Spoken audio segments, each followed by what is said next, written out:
Hello mga buwakangshit, welcome back sa panibagong video na ginawa ko Yuo.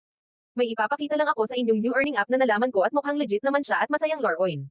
Ang tawag sa larong ka ang Crazy Dog, yes po, opo, Crazy Dog, halata naman sa picture na crazy talaga yung dog, so ang gagawin mo lang dito ay protektahan mo lang yung Crazy Dog sa mga bubuyog na ta.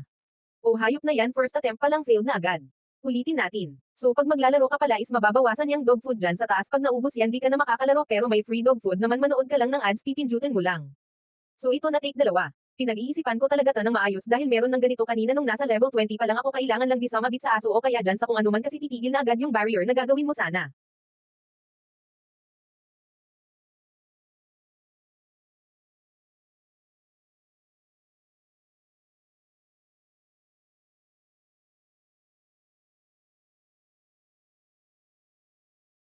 O ayan na, mali na naman, hayop, sumabit pa nga ulit. Bukog sok Diyos, mi nai-stress nga naman talaga ako dito, edi pa nga na ano eh. Ulit, pahamak na aso, pati ako na mamrobol sa problema niya. O ayan, malapit na sana, kaso sumabit na naman hayop. Ulit.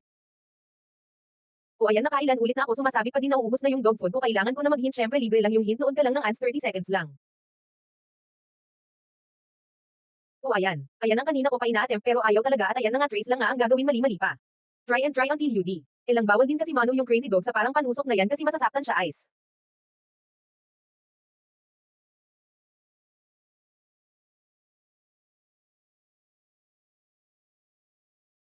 At ayan na nga, pagkatapos ng ilang taong umaasa, pangungulila at paghihintay natapos na din. So claim natin yan, syempre bago I claim manunood ulit ng ads, ayan 30 seconds lang naman, hindi na yan masakit, at least kumikita. O ayan, laro ulit tayo dahil easy lang to, yung bahay lang mismo ng bubuyog ang bibilugan at nakalabas pa nga ang isang bubuyog, hayop ulit. Ayan, ganyan lang gawin nyo, tas claim ulit. Huwag nyo napansinin yung mga reklamo ng aso sa baba, hayaan nyo na yan masaktan. Ito pala yung i-withdraw ko na, pero dapat magawa ko muna yung task na hanggang 20 yung ganun pa din at natapos ko na nga, ayan, check-in lang. Kaninang umaga pa ako naglaro nito at baka gusto nyo din mabilis lang makaipon, lalorwan mo lang yun, enjoy din naman. So ito yung mga task na gagawin ko bago ko ma-withdraw yung 2K, ilalagay ko tong link sa description kung gusto nyo din ta. Ito easy lang naman ito, ay gauge 3 Crazy Dog pala to ulit. O ayan, ganyan lang dapat di malunod sa tubig yung Crazy Dog. Pansin nyo may mga nags show dyan na naka-withdraw na do, legit yan, no, i-withdraw kasi talaga. O ayan, ganyan lang, update ko na lang kayo pag na-withdraw ko na, hahaha.